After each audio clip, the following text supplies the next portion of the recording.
Kazan Forum 2025 Beynəlxalq İqtisadi Forumunun rəsmi açılışını Rusiya Baş Nazirinin müavini Marat Xusnulin və Tataristan rəisi Rüstəm Minnixanov edib. Forumla yanaşı 12 ölkənin və Rusiyanın 11 regionunun iştirak etdiyi Rusiya Halal Expo sərgisinin rəsmi açılışı da olub.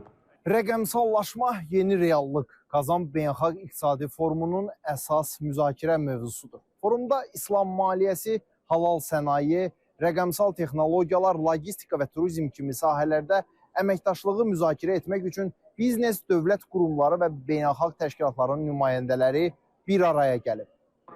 Kazan Forumu Rusiya Federasiyası ilə İslam dünyası ölkələri arasında ticarət, iqtisadi, elmi, texniki və mədəni əlaqələrin möhkəmləndirilməsi üçün əsas platformadır.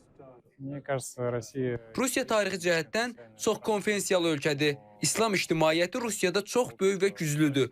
Tataristan bu gücün başında gəlir və bugün bizim ölkənin İslam dünyası ilə əlaqələrinin gündəliyini müəyyən edir.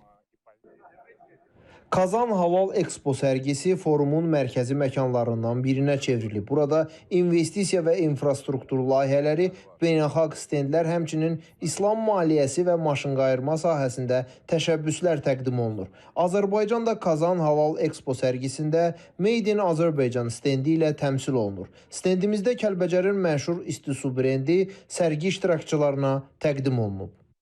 Bu ildə və artıq ənənəvi olaraq biz ona yaxın şirkətlə iştirak edirik. Burada əsasən məhsullarımız qənadı məhsullarıdır, bizim mebel istehsalçılarımızdır, bizim qida məhsulları istehsalçılarıdır və bizim üçün ixracı önəmli olan işğaldan azad olunmuş ərazilərdə istehsal olunan, Kəlbəcərin istehsal olunan istisu mineral sularıdır. Bunlar nümayiş olunur. Kazan Beynəlxalq Forumu çərçivəsində İslam dünyası ölkələrinin mədəniyyət nazirlərinin qurultayı da keçirilib. Qurultayda Azərbaycanın mədəniyyət nazirinin müavini Murad Hüseynov təmsil edib.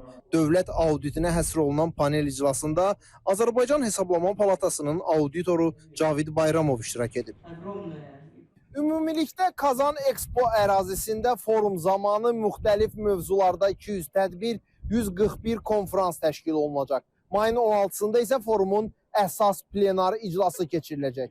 Fərid Əkbərov, İTV Xəbər, Kazan.